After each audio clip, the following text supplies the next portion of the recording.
And welcome to the start of a new Let's Play series for Going Medieval, a newly released early access title that's available on the Steam Workshop.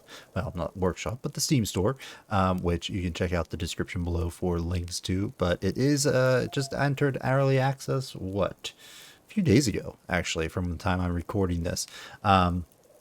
And I picked it up. Looked very interesting to me because, as many of you know, I am a huge fan of games like Rimworld, and this is very much cut from the same cloth with very similar sort of functionalities that we'll talk about and see here in a little bit.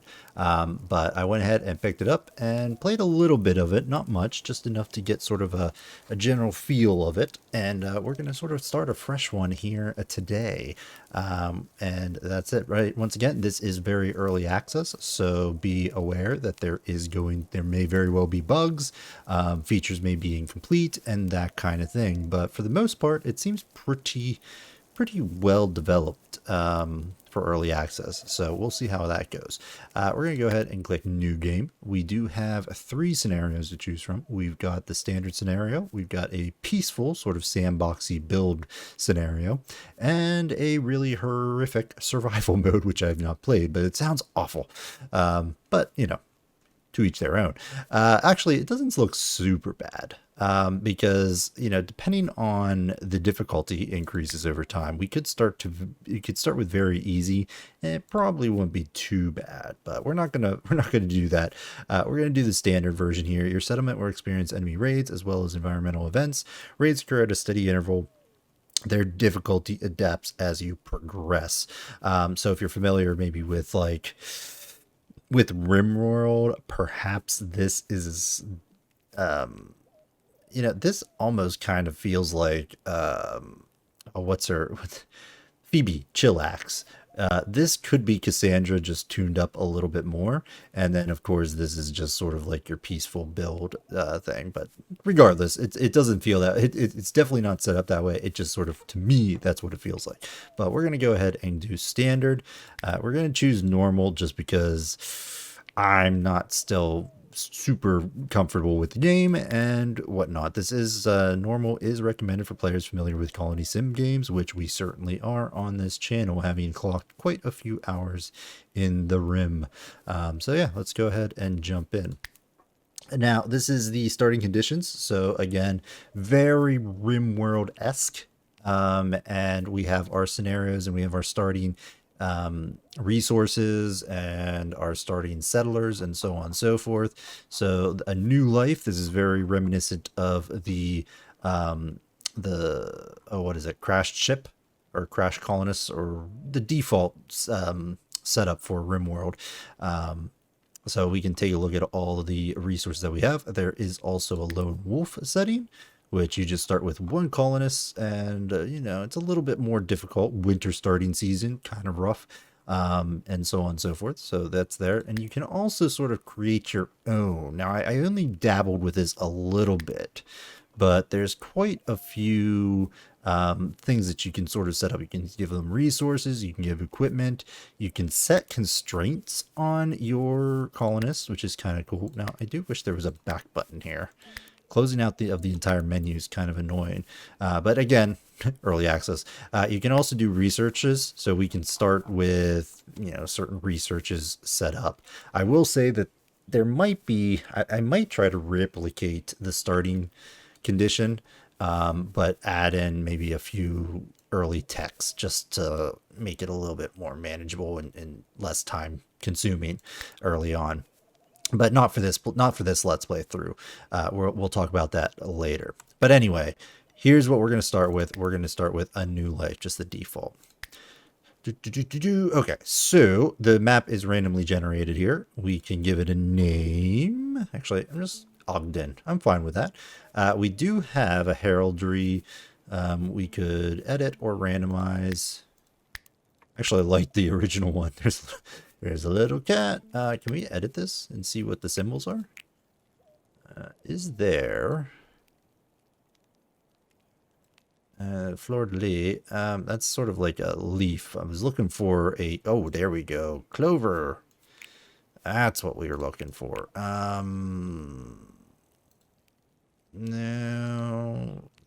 not really do that. Possibly. I guess that will be okay. I mean, that symbol is the same. Can we just, like, clear this? Yeah, okay, that's fine. Let's clear that one. What would this one look like?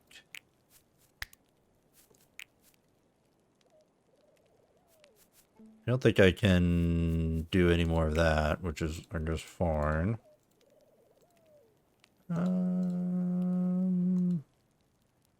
Little Christmas trees. Can you do green? Yes. Is there another green color? There we go. I like that. Little shamrock, little trees. Excellent. We're going to finish that. That's going to be our crest, our heraldry.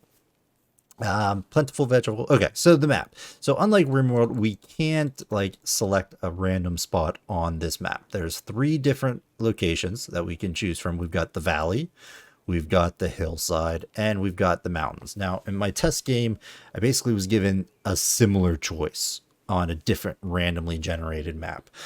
So it looks like each time you have 3 options. You can go either the valley, which if we over here, we can see the valley has plentiful vegetation, fertile soil and clay, moderate amounts of limestone, so rock, lesser amounts of gold, silver, iron, and salt.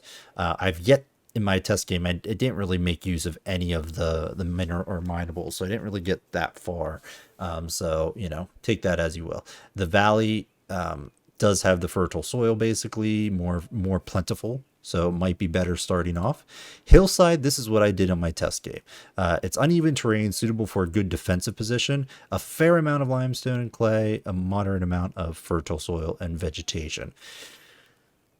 Sounded pretty good to me. The defensive positions was really actually nice. I did have to relocate, and if we go that route, we'll probably do that right from the get-go. But it was nice to have that ability to go up on a plateau and make that sort of a defensive position versus, you know, on the valley floor. There's also the mountain, which has plentiful limestone gold, so really good minables, but lesser amounts of fertile soil, clay, vegetation. Really good for growing, really good for mining, and then sort of an in-between is the way I view these things.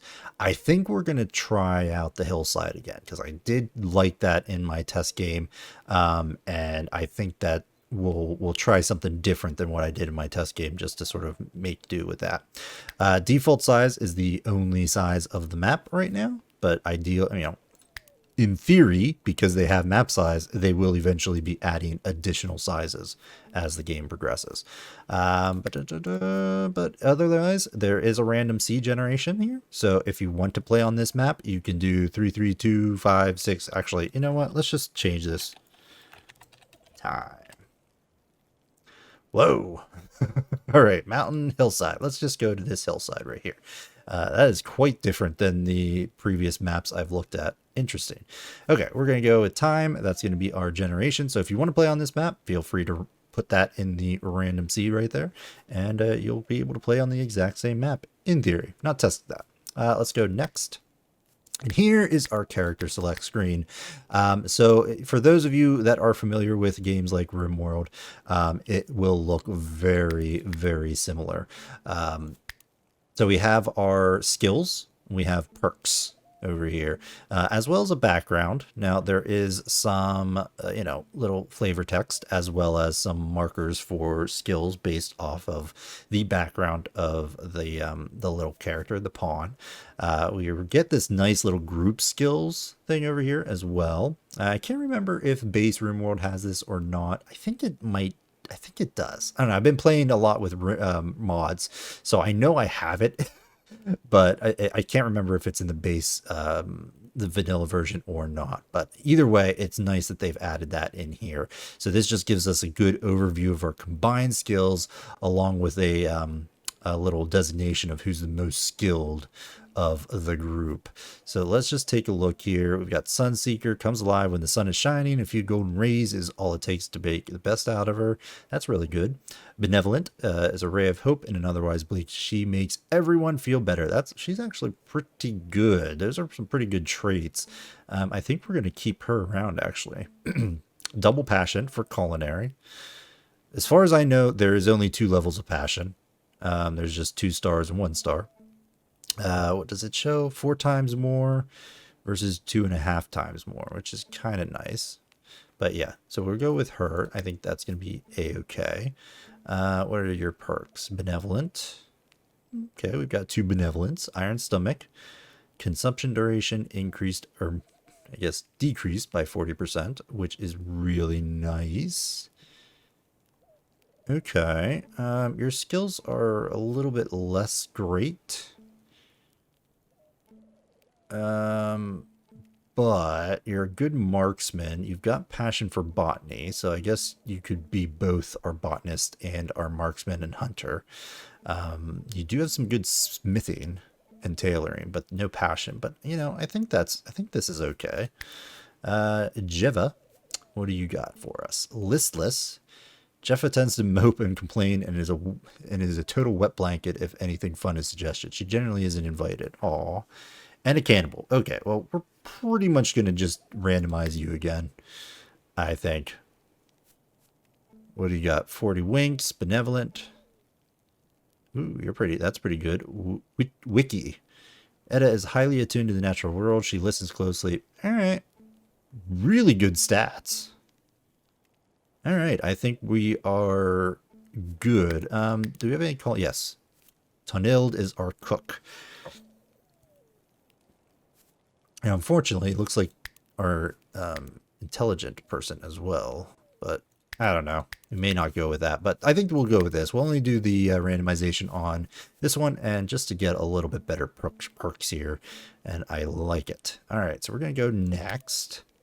So just a summary of what we've gotten here. I am going to show the tutorial tips because I don't think I've hit all of them. And we'll just take a look at them as we go. All right, embark. So if you're not familiar with what this game is, it does come with a little story. So feel free to pause and read through this.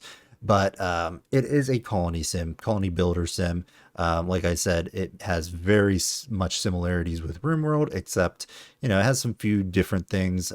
Mainly its focus, its story is based in the medieval period, whereas Rimworld, you know, you have spaceships and lasers and futuristic things, glitter world and all that. It's very reminiscent of like if you would do a tribal start, or, you know, there are some mods out there that make it more medieval, Rimworld more medieval.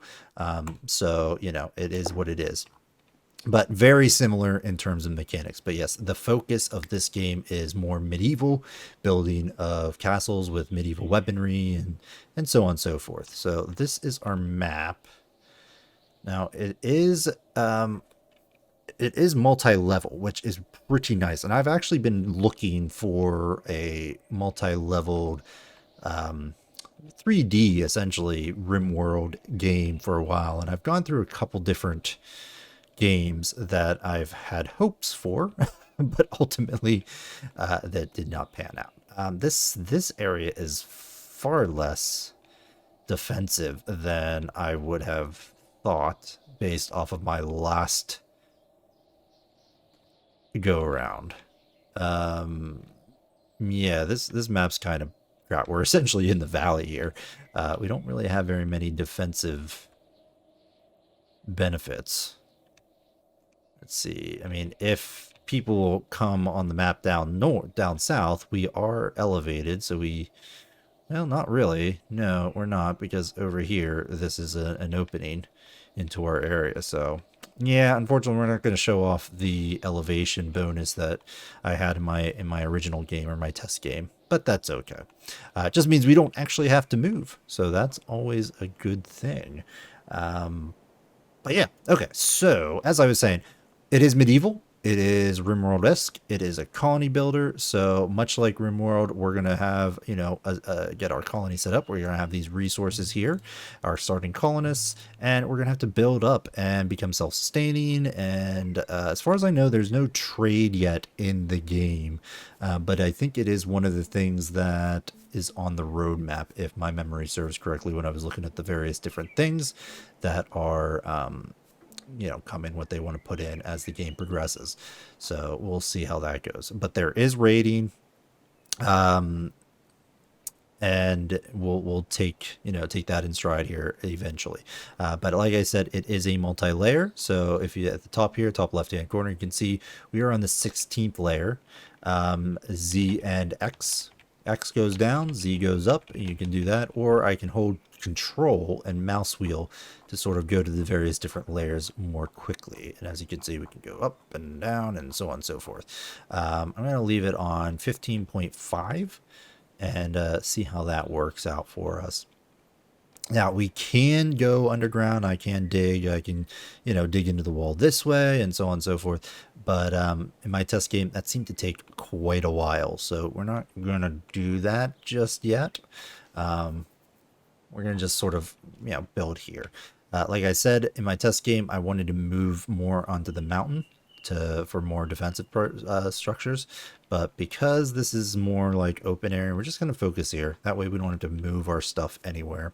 So in the bottom left-hand corner, these are sort of your commands. You got the base, you got the production, you've got furniture, you've got leisure items, you've got miscellaneous, which includes graves, pyres to burn the graves, fences, and so on and so forth. We've got warfare. Don't really have much tech for warfare right now. We've only got the wooden merlot and the stick trap.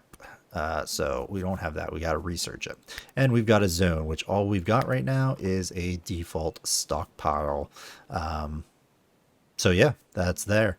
I guess, I didn't actually see these variants here. So we can do a dumping stockpile for waste is stored. We can do warfare stockpile where weaponry and armor is stored. But you know what? We're just going to do a default one for right now. That encompasses everything. So as you can see right now, this is all our stuff. And it is decomposing. Decaying because of ground type. So in this game, things decay if they are on the ground. I think so. Like if we would do this, like so, they would still be decaying because it's on regular ground. What we'll do is we'll plop down some fluorine, and that will help with the ground decay. Unlike in Rimworld, where things, if they're outdoors, no matter if they're on a actual floor or if they are under a roof, it is considered to be decaying outdoors. Whereas, you would have to actually build a building around there and make it indoors for those things not to be decaying. I think I got that right. Because I think it used to be all you had to do was build a roof. But I think now it actually does need to be indoors. Hopefully I'm not missing that mark. It might very well be that. Anyway, in this game, you just have to actually build flooring. So that would be under base, and we've got wooden floors. That's the only option we have. So let's go ahead and toss down a wooden floor go around. So there you go. So our little guys are going to go ahead and do that. We're going to keep it on slow and let them do what they do. Now in the top left hand corner, we've got our job screen. This is very similar to Rimworld, if you're familiar with it. We've got our various priorities. It goes up to 5. Priority 5 and priority 1. 1 being the most important or the highest, and 5 being the lowest. Yeah, and it goes from left to right. So tend at level 1 would be the highest priority you could possibly get. So we're going to do what we normally do in Rimworld, which is set these early ones to 1 for everybody. Because what we want is, if there's doctoring to be done, we want that to be done. Actually, let's set these to 5, because you are the best doctor. I guess what we'll do is we'll put it at a 3. Yeah, we'll set it at a 4.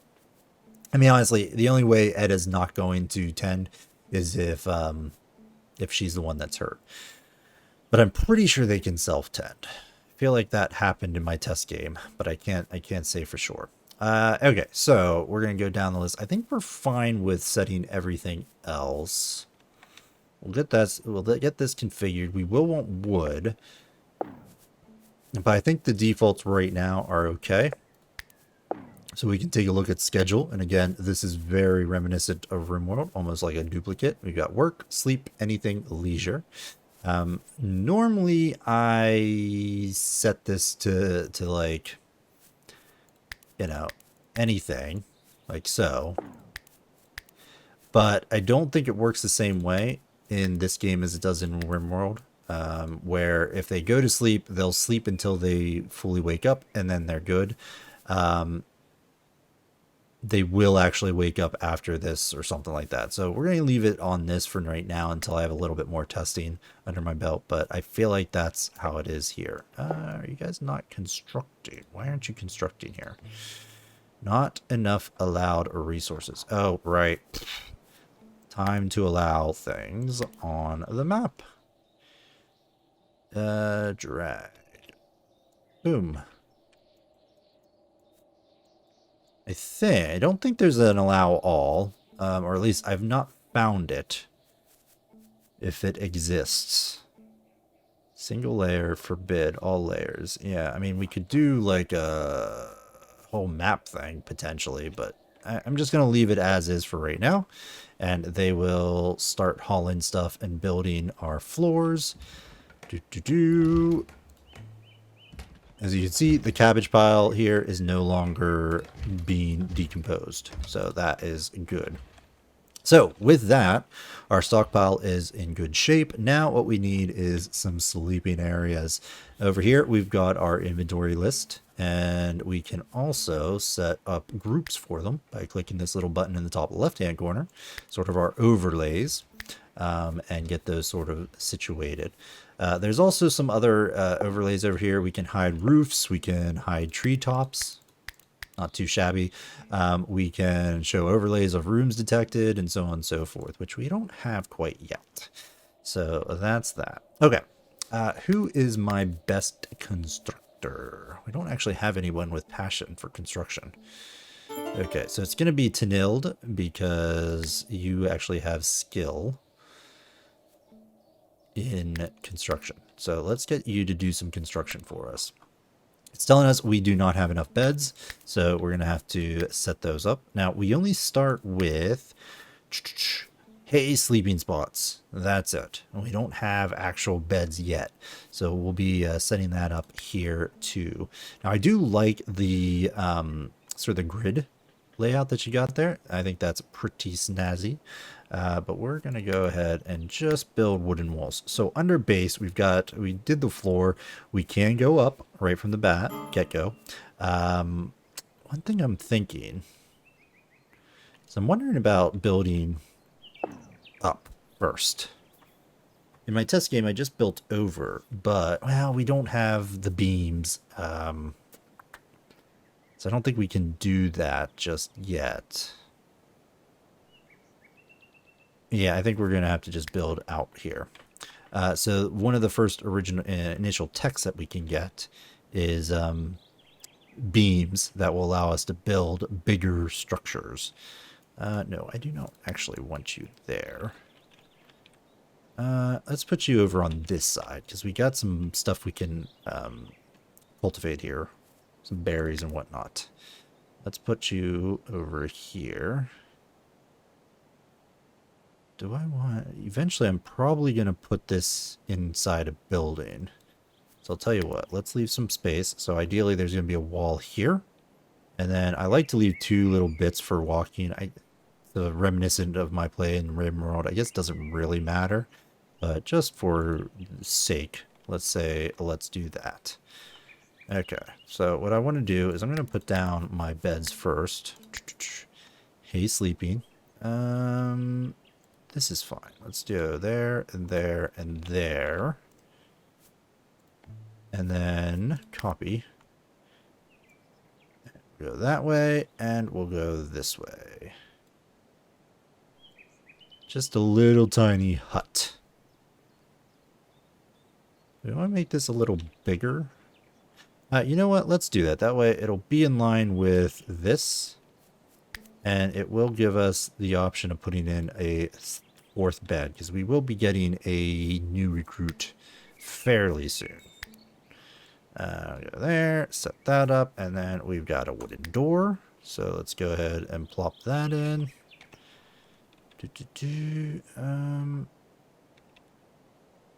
Boom. And that'll be okay. All right, we could put in windows, but that's fine. I don't think we need really to do that. All right, I think that's a lovely little hut. Oh my goodness, hut. So let's go ahead and get things started. Now, we don't have any crops yet. That is going to be coming with research. But one of the first things we're going to plop down here, and I might as well do it now, is the research table. Like right here. Yeah, we'll put that right there, as well as the butcher table. Put that right here, and then we'll put the campfire, say, up here. Ooh, I don't like... Let's put you right there, right outside the hut. Alright, we'll go up a little bit more. I will set up a chopping, because we'll be using quite a bit of wood. So we'll take out the stuff closest to us, because most likely we're going to want to build around there. So I think that's going to be fine. Orders, yeah, they're going to just turn that off. Oh, right, manage. Okay, so while they're doing that, let's put it on slow speed again. We've got our managed citizens here. So weaponry, who's our marksman? Alfred. Okay, our marksman, we're going to want to make sure you have a ranged weapon.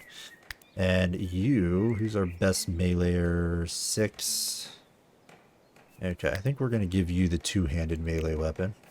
And then Tanild, we are going to give you the one-hander with the shield. There. Now, we do start with a, I think. Did you actually equip? Maybe you did, because I think we start with a longbow. Where do I see what you have on you, or what you're equipped with? Sturdy longbow. Oh my, I guess because he's got such a high skill level. Okay, excellent. So we actually have another bow that we can utilize. Because I think there's a cutoff for marksman on what you can... Where, you know, if you have a low marksman, you can't actually wield the longbow, which in my test game, I didn't have someone with this high of a marksman at 21. So that's really excellent. So we actually have an extra bow here, which we can give to somebody. Do either of you actually have good marksman? Got 11. Okay, tell you what, Tanild, let's give you a ranged weapon.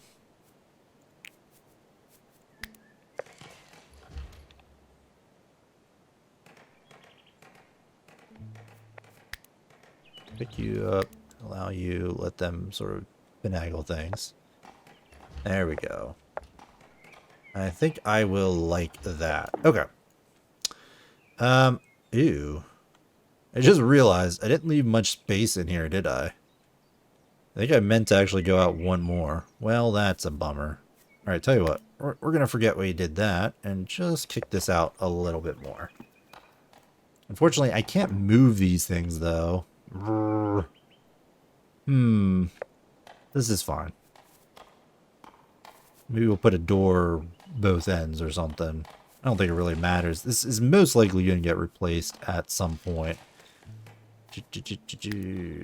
Let's cancel. Copy. Alright, so you do lose some resources by tearing things down, which is, again, a bummer. But it's, you know, fine. I meant to go out a little bit more, but didn't. We've got plenty of wood right now. Not a huge issue. All right, we're gonna take the cut plants. So down the bottom right, we've got our various different options. We've got chop, we've got cut plants, we've got deconstruct, we've got cancel, harvest, and mine, and then hunt, and then our allow tool. So I'm actually gonna harvest this just to get the berries. And okay, our production areas are done, so we can sort of set jobs up. So meals, we're going to do until you have 10. Over here is research. We're going to do this forever. And I actually do want to get our researcher going ASAP. And then for meat, yeah, just butcher as much as you can. That's going to be fine. If we take a look at our jobs here, our best researcher looks to be... Tanild, who's also our constructor. Oof, that's kind of crap. All right, well, Alfred, I think, is going to have to do our research. I'll put this at a 2, so if there's nothing to construct, Tanild will do that. But for now, we are going to have a few other construction jobs, including a thatched roof. So we're going to go ahead and plop in our thatched roof like that. And turn up the speed to nil. Let's draft you. So hitting T will draft these guys. Do we have a hunter set up yet? Alfred. Let's get you on a 2 on hunting. And then get some meat going on here from nearby. Yes, like right here, this guy. Let's hunt that thing. It's close by. It'll get us some fresh meat. And we can start getting some more meals. You are hunting. Interesting. Why aren't you researching instead of hunting?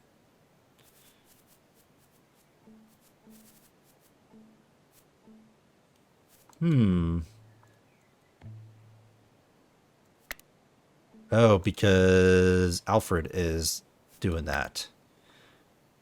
Okay. I'd rather you go research, you go hunt.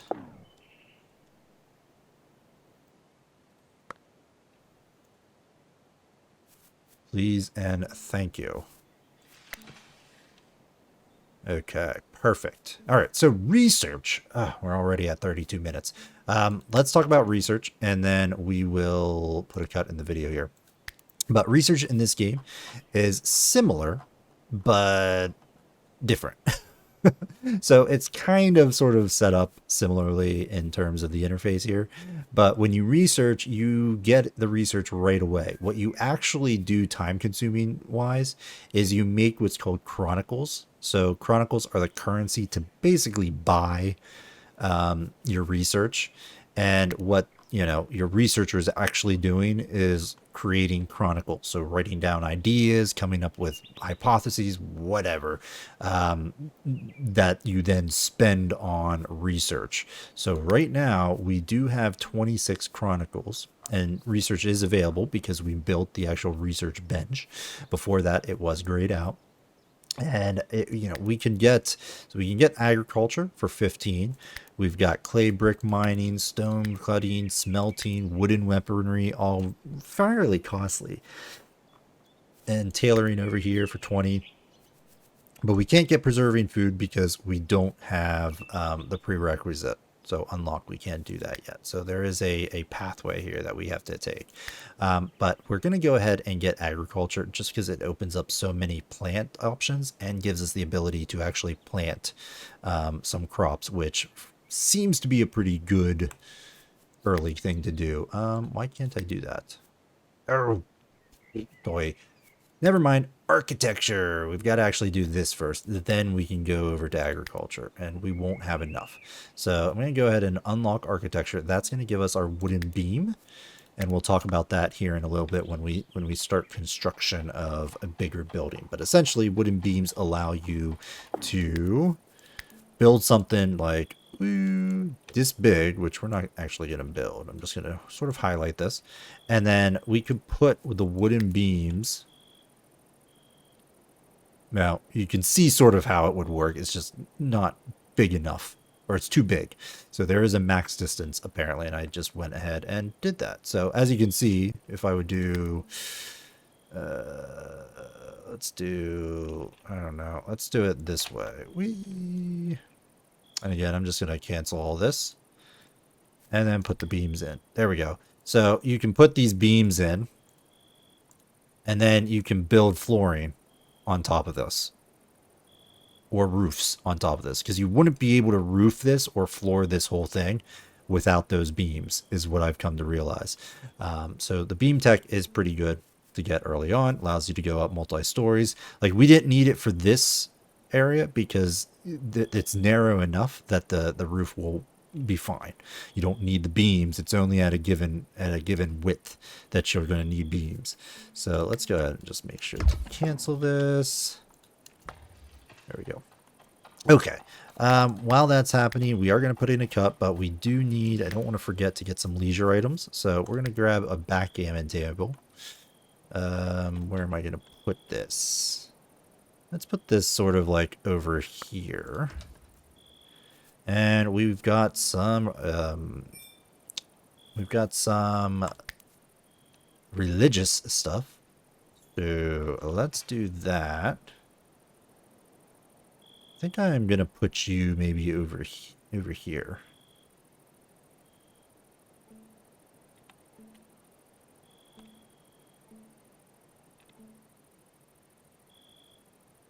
No, I don't think that's... I had an idea, but I don't think that's going to be the case. Let's just put you over here for now. And again, a lot of this stuff isn't movable, which is kind of annoying. If you've watched any of my Rimworld videos, you know how indecisive I can be with plopping stuff down. And so having the ability to move benches and things is one of the first sort of mods that I look for games. And unfortunately, we're not going to have that here. Okay, so they now have some entertainment. Things are looking good. I think this is a perfect place to put in a cut here. And I'm liking our start. I'm liking this sort of area. Yes, it's more or less we started in a valley, but I guess there's some sort of things we can do.